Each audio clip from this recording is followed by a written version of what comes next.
निर्मला सीतारमण भारत की अग्रणी अर्थशास्त्री और राजनीतिज्ञ। 18 अगस्त 1959 को जन्मी निर्मला सीतारमण एक प्रमुख भारतीय अर्थशास्त्री, राजनीतिज्ञ और भारतीय जनता पार्टी भाजपा की वरिष्ठ नेता हैं।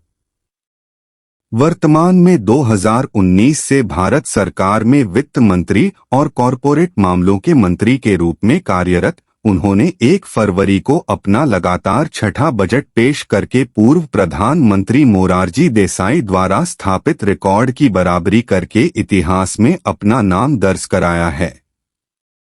प्रारंभिक जीवन और शिक्षा।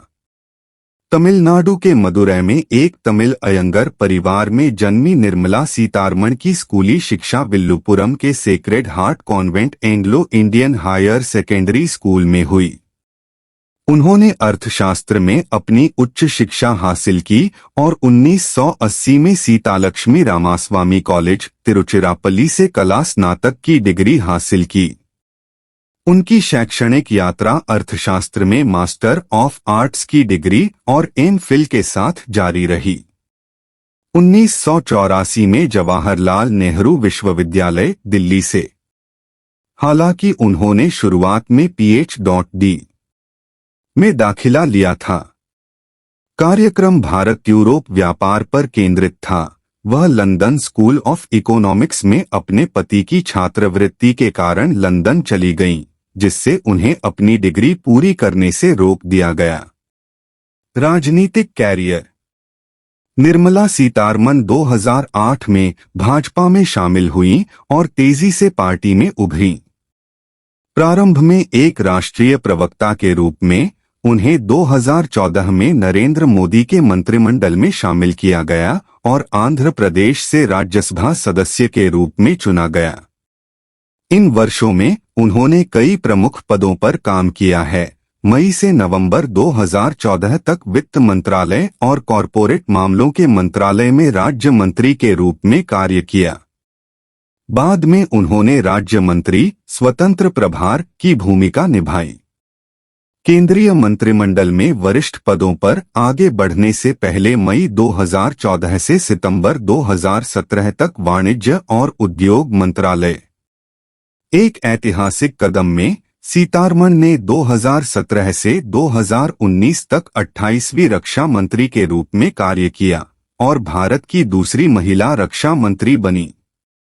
उनके नेतृत्व में भारतीय सशस्त्र बलों ने 2019 में पुलवामा हमले की प्रतिक्रिया में बालाकोट हवाई हमला किया।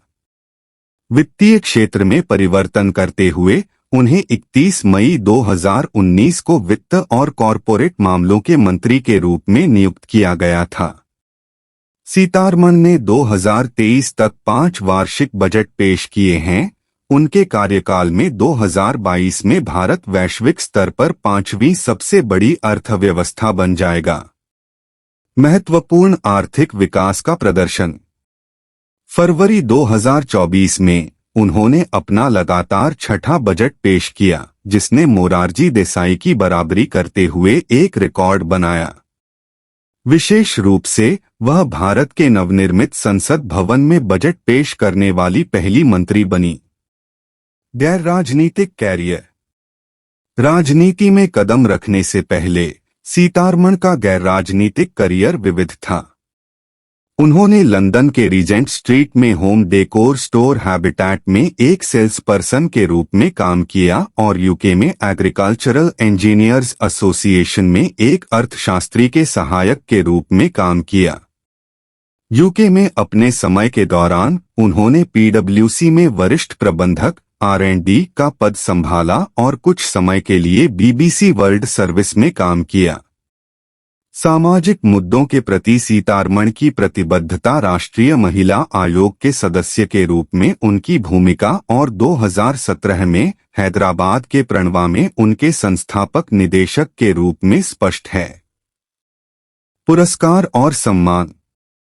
उनके योगदान को स्वीकार करते हुए जवाहरलाल नेहरू विश्वविद्यालय ने 2019 में उन्हें विशिष्ट पूर्व छात्र पुरस्कार से सम्मानित किया। फोर्ब्स पत्रिका लगातार उन्हें दुनिया की सबसे शक्तिशाली महिलाओं में से एक के रूप में पहचानती है। 2023 में उन्होंने फोर्ब्स की सूची में 32वां स्थान हासिल किया, 2019 में 34वां और 2022 में 36वां स्थान हासिल किया। इसके अलावा उन्हें 2021 में कॉरपोरेट उत्कृष्टता के लिए द इकोनॉमिक टाइम्स अवार्ड्स में business reformer of the year पुरस्कार से सम्मानित किया गया। व्यक्तिगत जीवन। निर्मला सीतारमण की निजी जिंदगी उनके राजनीतिक सफर से जुड़ी हुई है। जवाहरलाल नेहरू विश्वविद्यालय में पढ़ाई के दौरान उनकी मुलाकात अपने पति, अर्थशास्त्री और टिप्पणीकार परकला प्रभाकर से हुई। राजनीतिक मतभेदों के बावजूद 1986 में उनकी शादी के बाद से उनका मिलन कायम है और उनकी एक बेटी है। प्रभाकर ने आंध्र प्रदेश के पूर्व मुख्यमंत्री के संचार सलाहकार के रूप में काम किया है। निष्कर्ष। एक अर्थशास्त्री से एक शक्तिशाली राजनीतिक हस्ती तक निर्मला सीतारमण की यात्रा सार्वजनिक सेवा के प्रति उनके समर्पण को दर्शाती है। वित्त और कॉरपोरेट मामलों के मंत्री के रूप में उन्होंने भारत के आर्थिक परिदृश्य को आकार देने में महत्वपूर्ण भूमिका निभाई है।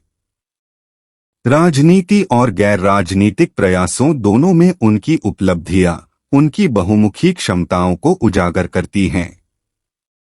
सीतारमण भारत के राजनीतिक और आर्थिक इतिहास पर एक अमिट छाप छोड़कर अग्रणी बनी हुई हैं।